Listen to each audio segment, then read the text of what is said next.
Hello everybody, in this video, I'm going to share with you a technique that you can use to remember English vocabulary. And the reason that I recommend this technique is that it's pretty effective. I actually did a small experiment. I created 2 lists of words that I didn't know, and I just tried to memorize the words in each list. I did not use any technique to memorize the first list, it was just pure repetition. But for the second list, I used the technique that you're about to learn. The next day, I tried to recall the meanings of the words in both lists. For the first list, I was able to recall only 12%. But for the second list, I recalled as much as 50%. This is pretty impressive considering the fact that I spent only 1 minute memorizing each word. So let me explain the technique, and at the end of this video, I will give you a link to an exercise that you can do to practice this technique. So let's say we want to remember the word adroit, which means clever or skillful at something, really good at something. The first thing we need to do is to come up with another word that sounds similar to this word. And that word must refer to something that we can visualize, something that we can see in our mind. So for this word, the substitute word could be the word android, which means a robot, right? Adroit and android sound pretty close to each other. We could also use the phrase a drawing. That sounds similar as well. Adroit, a drawing. Now, what these words have in common is that they refer to something that we can visualize, and this is a very important point, and you're going to find out why soon. So we have 2 options here, but let's use the word android as the substitute word. Now visualize an android, a robot that looks like a human. Next, we have to associate this image to the meaning of the word that we want to remember.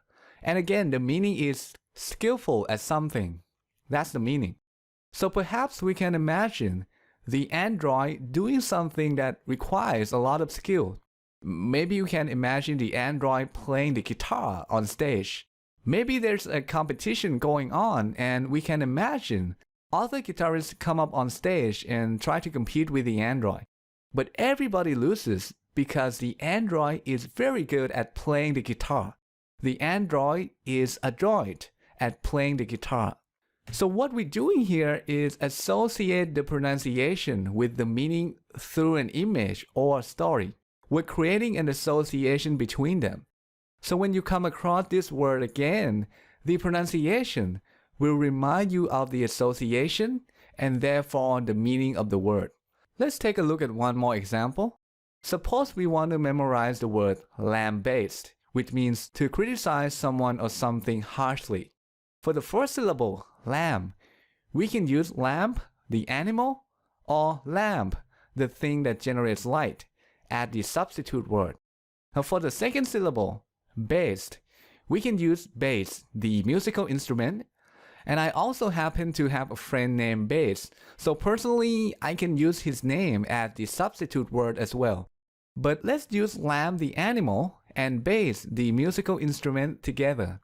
So we can imagine a lamb playing the bass, but unfortunately, the lamb is really terrible at playing the bass. So the bass gets angry and starts criticizing the lamb. The bass is lambasting the lamb. Okay, that's it. I hope you find this video useful. And I have an exercise for you if you want to practice this technique. Just click here to go to the exercise. Now, unfortunately, this technique doesn't work if you don't know the pronunciation of the word that you want to remember. So if that is the case, you need to use another method which is beyond the scope of this video. If you want to learn about it, click here to go read about it.